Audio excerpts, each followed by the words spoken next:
It all began on a quiet Sunday evening. I had just returned home from work, my body aching from the long hours at the office, hoping for some peace, when I heard whispers coming from my sister's room. I knew her habits well enough to recognize the sound of scheming, the low hum of plotting that had always seemed playful in her teenage years. But this was different. This had a sharper edge, a calculated rhythm that made the hair on my arms stand on end. My sister, my own blood, had done something I could hardly comprehend. She had sold the one thing our family had kept sacred for generations. Our family secret. That secret wasn't just an embarrassing story or a childhood memory. It was a treasure of knowledge, a document of immense significance that held the truths about our ancestors, lost inheritances, and connections that most people would pay fortunes to uncover. And she had sold it. For money. For selfish gain. I froze in place, gripping the handle of the door I hadn't meant to open. I watched her hunched over her laptop, fingers dancing over the keys like she was performing some ritual. And then I saw a notification of a successful transfer to an unknown account, the kind of transaction that screamed. I knew what I was doing and I didn't care about the consequences. Before I go further, if you're into stories about family betrayal, secrets, and carefully executed revenge, make sure to hit that like button, subscribe to True Family Revenge Stories, and ring the notification bell. You're not going to want to miss what happens next. I'm Michael. I grew up in a family where privacy wasn't just a preference, it was a rule. My father, a historian by profession and a perfectionist by nature, spent his life cataloging rare manuscripts and preserving stories that had survived generations. Our home was like a museum of knowledge, each room filled with books, letters, and journals that traced the lives of our ancestors in intricate detail. The secret Rebecca sold wasn't a simple diary or a faded photograph. It was a piece of our history that, if exposed, could ruin reputations, sever connections, and even destroy lives. This was something my father had entrusted to the family with the understanding that it would never be exploited for personal gain. And yet my own sister had betrayed that trust. I remember the exact moment I discovered it. I had been checking my emails, scrolling through mundane work messages, when a notification popped up, a screenshot sent by a mutual friend who had noticed unusual activity in our family's financial records. At first I thought it must be a mistake, a misunderstanding. But as I dug deeper, connecting emails, tracing transfers, and cross-referencing timestamps, the truth became undeniable. Rebecca had sold the secret to a private collector, someone with enough influence and money to erase any trace of the transaction, and she had done it with meticulous planning. Every late night, every hidden password, every whispered conversation, everything had been orchestrated. And I had been blind to it. The shock hit me like a wave, and for a moment, I sat frozen in disbelief. Could someone I had loved, protected, and trusted betray me like this? Could someone I called family actually see me as an obstacle rather than a brother? The questions burned in my mind, and with each one, the fire of anger grew hotter. I didn't confront her immediately. Confrontation without preparation is reckless, and this situation demanded precision. Instead, I began my investigation quietly. I traced IP addresses, examined shipping labels, and even observed how she interacted with her devices. Everything she did was deliberate. She wasn't careless, she was professional, in the sense that a con artist can be professional. But this wasn't just about anger. I needed clarity. I needed to understand the full extent of her actions before deciding my next move. Revenge, I knew, isn't about blind fury, it's about timing, strategy, and patience. It's about making the person understand the magnitude of their betrayal without risking your own downfall in the process. Over the next few days, I began piecing together her movements. She had started hiding her laptop under her bed, skipping family meals, inventing excuses for her late-night absences. At first, I thought it was a phase, maybe an obsession with school or work. But the pattern became clear. She was working on something secretive, something that required complete privacy. One evening, I followed her subtly, keeping to the shadows as she walked to a small apartment on the outskirts of the city. I didn't enter. I wasn't reckless, but I took notes. Every meeting she attended, every person she interacted with, every package she sent, I documented it. My anger was still there, simmering, but now it was coupled with a sense of control. I wasn't powerless. I was observing, gathering evidence, and planning. I decided to confront her indirectly first. I invited her to coffee at our usual cafe, somewhere public, somewhere she couldn't manipulate the situation. My approach was casual, even friendly, but every word I spoke was measured, every expression calculated. "Rebecca, you've seemed distant lately," I said, stirring my coffee slowly, watching her reaction. She smiled lightly, a practiced, almost automatic smile. "Yeah, just a lot going on. You know how it is." I nodded, hiding my storm inside. "Of course. Family can be complicated." There was a flicker in her eyes, a subtle hesitation, the kind you can only notice if you're watching like a hawk. That hesitation told me more than any confession ever could. She knew she had done something wrong, but she believed she had gotten away with it. I sat there, sipping my coffee, letting the quiet tension grow between us. I replayed every memory of our childhood, every moment I had trusted her implicitly. And the betrayal cut deep. But I knew I couldn't let my emotions dictate my actions. My father's teachings echoed in my mind: patience is power. Precision is control. I had to wait for the perfect moment to act. I also realized something else. Revenge isn't just about punishment. It's about teaching a lesson. It's about restoring balance. Rebecca needed to understand that her choices had consequences, that betrayal doesn't go unnoticed, especially when it targets family. And I would be the one to deliver that lesson. The following days were a careful dance. I maintained normal interactions with her, laughing at her jokes, helping with minor tasks around the house, but all the while, I was observing, documenting, and preparing. Every email she sent, every package she received, every whispered phone call became a piece of the puzzle. I began planning small ways to test her, to see how far she would go. I planted minor, accidental clues, hints that someone else might be watching. Her reactions were telling. She became nervous, suspicious, and increasingly erratic. And each small slip she made strengthened my resolve. I was learning her patterns, predicting her next moves, and setting the stage for the moment when I would act decisively. One night, as I watched her leave for her shift at the hospital, I felt a mix of anger and anticipation. She glanced back briefly, unaware that I had already begun the first stage of my plan. The shadow of betrayal she cast over our family would not go unchallenged. In the quiet of my study that night, I spread out the evidence I had collected. Emails, receipts, surveillance footage from our neighborhood, digital traces of her transactions. It was overwhelming, yet exhilarating. I realized that the power had shifted. Where she thought she had control, I now held the advantage. And with that advantage came a responsibility, to execute my plan flawlessly. I thought about confrontation. Should I expose her immediately? Should I wait? I decided on neither. The immediate reaction would satisfy anger but not justice. The immediate reaction would expose me to risk. No, I had to wait. I had to be meticulous. I had to be patient. And above all, I had to remain invisible. For now I would watch. I would wait. And when the time was right, I would ensure that the betrayal she thought would remain hidden would be revealed in a way that left no doubt of the consequences. The days following my discovery were a strange mix of normalcy and silent observation. To the outside world, life continued as usual. I went to work, attended family dinners, and even exchanged casual greetings with Rebecca as though nothing had happened.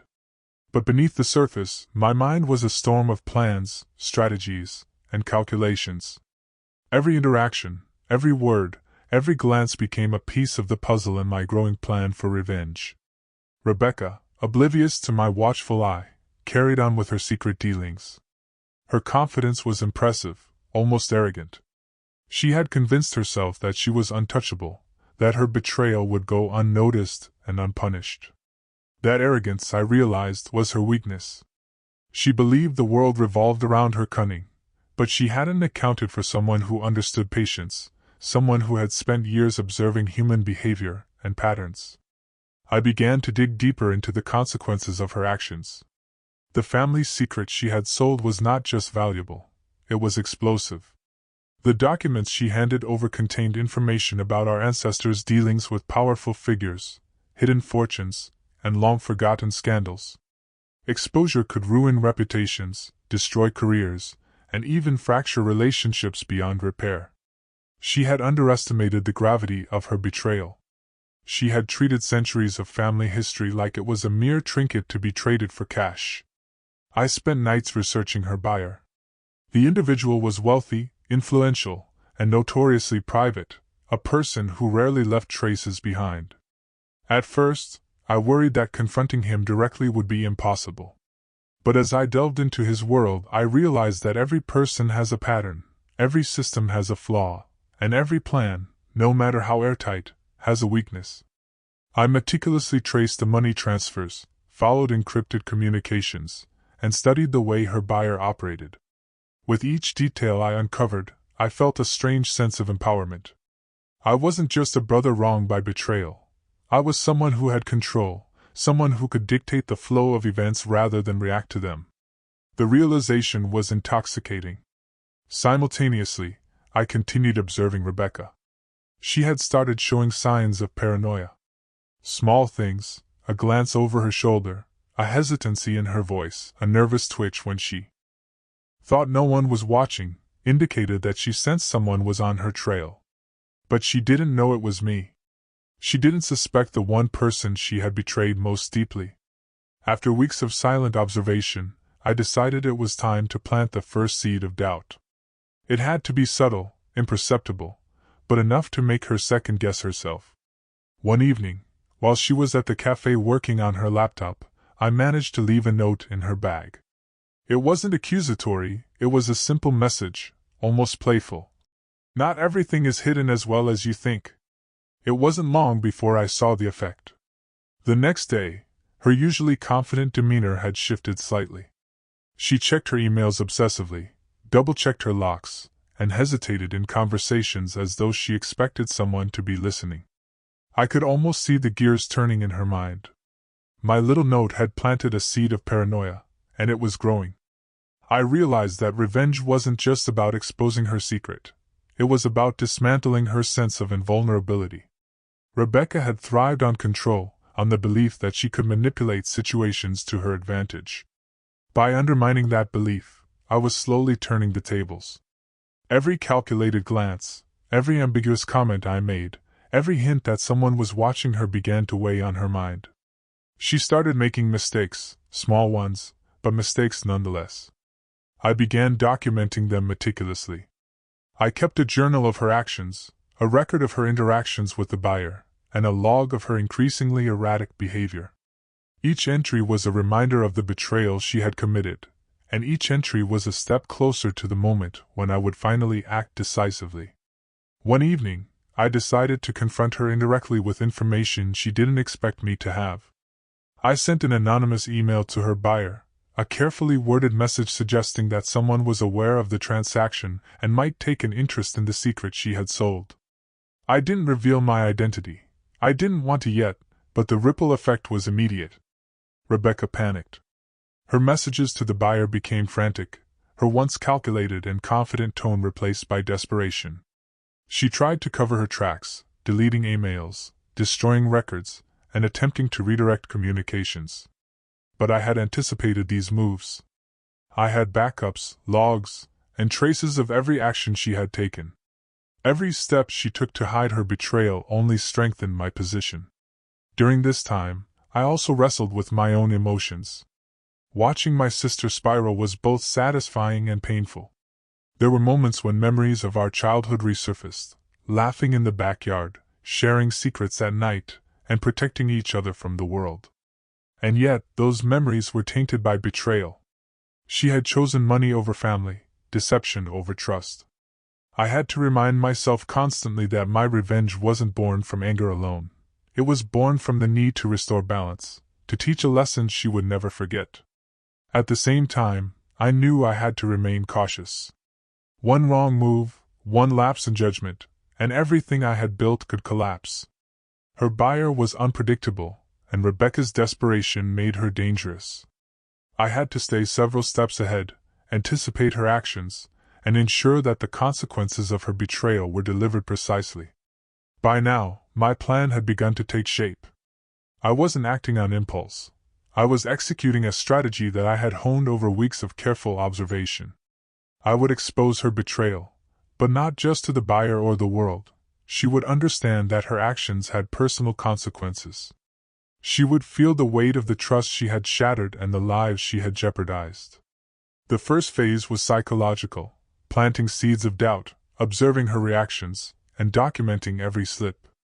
The second phase would be tactical, securing evidence, confronting the buyer indirectly, and preparing for the public revelation that would leave her exposed and vulnerable. I spent nights constructing a timeline of events, a detailed map of her movements, communications, and transactions.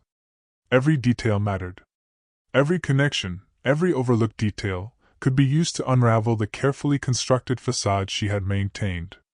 As I sat in my study one night, reviewing the files and watching her interactions from afar, I realized how much control I had gained.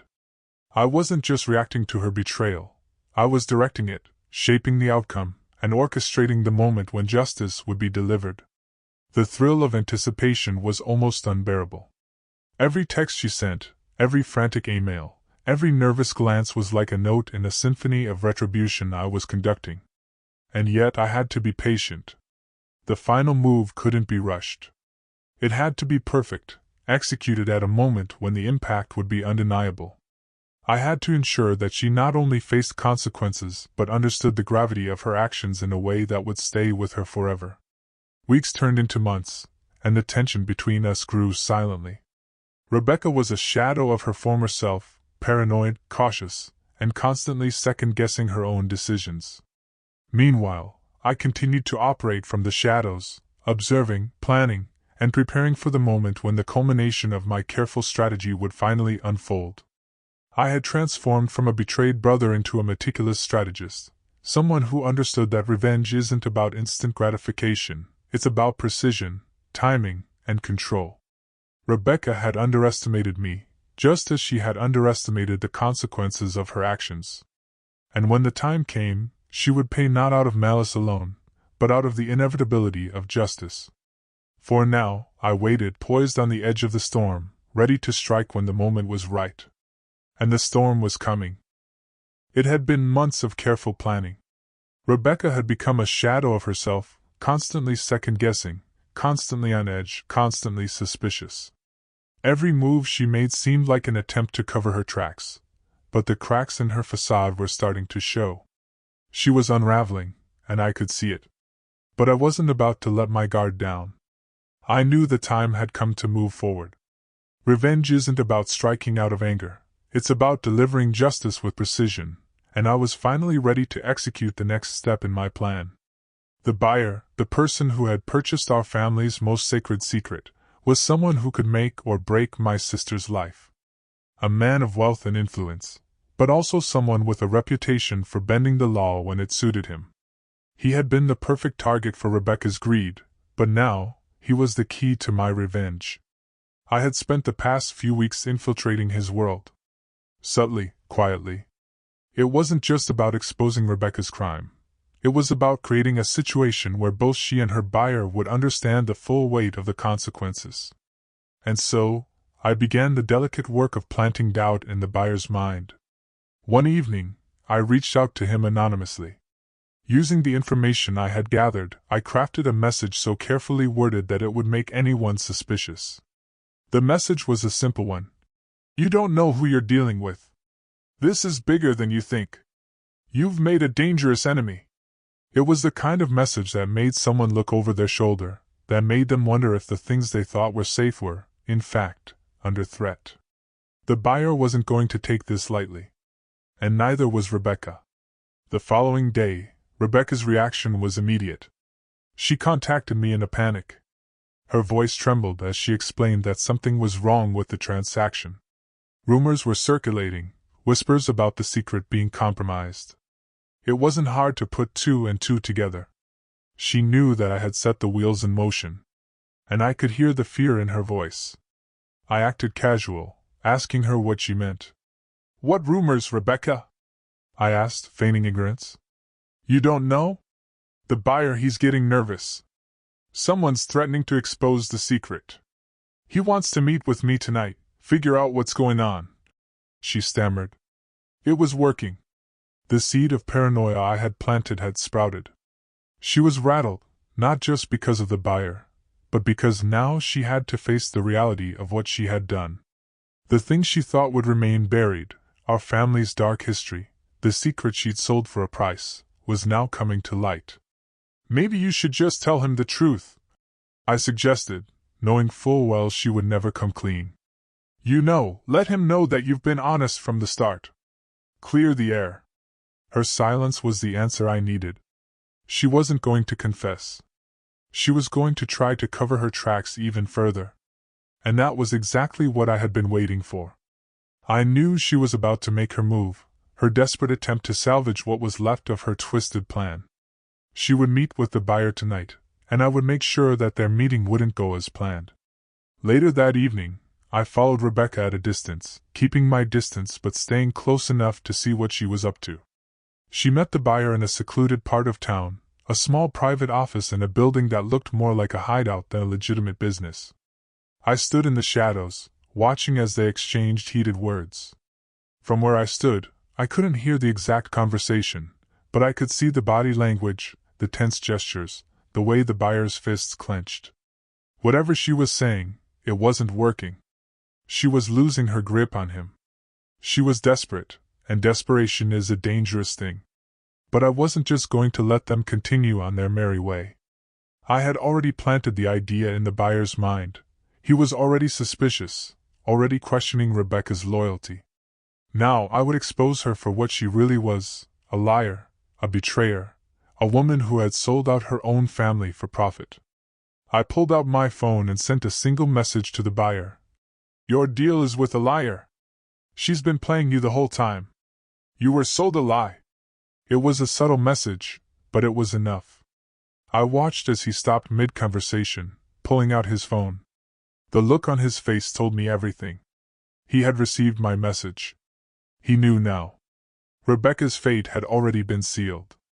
I decided to make my move. Slowly, I walked into the building, just as the buyer turned to leave.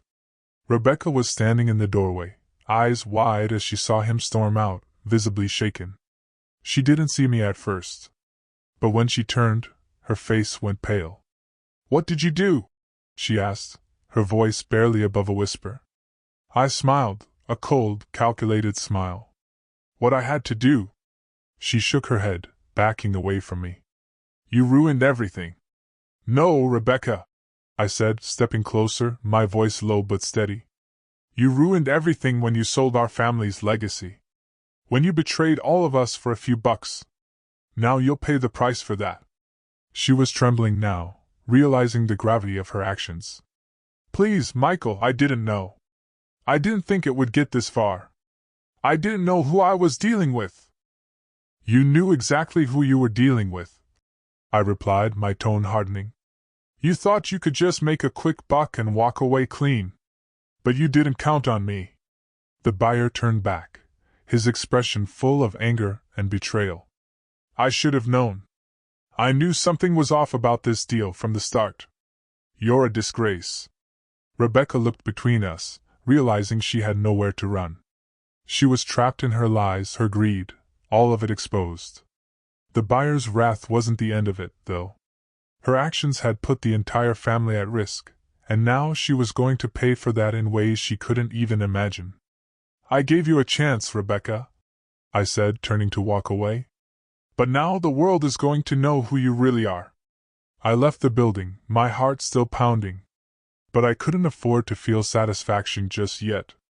This was only the beginning. There was more to come. I had one last step to take, the final act of revenge. But for now, I knew that she had finally realized what it meant to betray the family. And the consequences were going to be far worse than she ever anticipated. Rebecca's world was crumbling around her, and she didn't even know how to stop it. The buyer's anger was only the beginning, and I could already see the fallout beginning to take shape. The buyer threatened to expose her, but his power wasn't as far-reaching as she'd believed. I had made sure of that. The message I had sent wasn't just a warning, it was the beginning of a domino effect that would be impossible for her to control. I had one last step in my plan: make sure Rebecca understood the full weight of her betrayal, the devastation it caused, and the irreversible damage to her life. This wasn't just about punishing her for selling our family's secrets. This was about forcing her to face everything she had destroyed in her greed for wealth.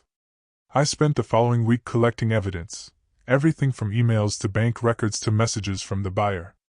Each document, each screenshot, was a piece of the puzzle I would soon present to her. But I wasn't going to present it quietly. This was about sending a message. I invited Rebecca over for dinner that Friday night. We hadn't spoken much since that confrontation, and I could tell she was both nervous and angry. She knew that the walls were closing in on her, but she still hadn't fully understood how deeply she had messed up. As she walked through the door, her eyes immediately locked onto the pile of documents on the table. I hadn't said a word about what was in them, but her face said it all. Her expression shifted from uncertainty to outright panic. "What's all this?" she asked, her voice shaky. "Sit down, Rebecca," I said calmly, gesturing to the chair. "We need to talk." She hesitated but sat. The silence between us felt like a heavy weight, pressing down on the room, suffocating us both. I had always been the one to protect her, to care for her. And yet here we were, I exposing her for what she truly was. A traitor. "I've spent the last few weeks collecting everything you thought you could hide," I said, my voice low and steady. "The buyer's name, the transaction details, even your communications with him. You tried to cover your tracks, but you didn't account for one thing. Me." Her face turned pale, the realization hitting her like a freight train. "No, Michael, please, I didn't mean to." "Didn't mean to?" I interrupted, leaning forward, my anger flaring again. "You sold our family's secret for a few $1,000s. For your own selfish gain. You didn't just betray me, Rebecca, you betrayed our entire family. Our history. Our legacy." She opened her mouth to speak, but no words came out. She was trapped in her guilt and fear, choking her voice. She had no defense left. I slid the stack of documents across the table toward her. "Take a look. This is everything. The full extent of your betrayal. I want you to see the damage you've done." As she scanned through the pages, her hands trembled. I could see the panic building in her, the recognition that there was no escaping the consequences of what she had done. But even then, a part of me didn't feel satisfaction, only a cold sense of inevitability. She had dug her own grave, and now it was time for her to lie in it. I never thought it would go this far," she finally whispered, her voice broken. "I was just trying to fix my life, Michael. You don't know how hard it's been." I paused, letting her words hang in the air. Part of me understood. Life hadn't been easy for her. But the other part of me, the part that had watched her grow into someone willing to sacrifice everything for money, felt no sympathy. "Fix your life?" I repeated, my voice sharp. "By destroying ours? By betraying our family's legacy for personal gain? How could you, Rebecca? How could you betray the people who've always had your back?" Her tears started to fall then. Not tears of relief, but of sheer regret. She had thought she could walk away, thought she could get away with it. But she had underestimated the one person who would never let her get away with this, me. I stood up, walking toward the window. "You don't get to decide when and how you pay for your actions, Rebecca. The truth always comes out. The buyer won't just lose everything, so will you." I had already arranged for her betrayal to come full circle. By the time she left my house that night, she would no longer be able to hide from the consequences of her greed. Her reputation was about to be shattered, her connection to this buyer exposed, and her future destroyed. I had gone to her employer, to the bank, to the people who trusted her. I had shared the evidence with them, everything she had done, everything she had tried to hide. The fallout would be immediate. The buyer, for all his wealth and influence, would also face consequences. He would be forced to distance himself from her, knowing that his association with someone so reckless could ruin him. This wasn't just about punishing Rebecca. It was about showing her that no matter how hard she tried to run, her actions would catch up with her. The next few weeks were brutal for Rebecca. The fallout from her actions was swift and unforgiving. She was fired from her job, her friends stopped speaking to her, and it was harder to watch than I had anticipated. But I reminded myself that this was the price of betrayal. The price of greed. One evening, after all the chaos had settled, Rebecca came to me. Her face was pale, and she seemed like a shell of the person I had once known. She had lost everything, the trust of our family, her reputation, her freedom.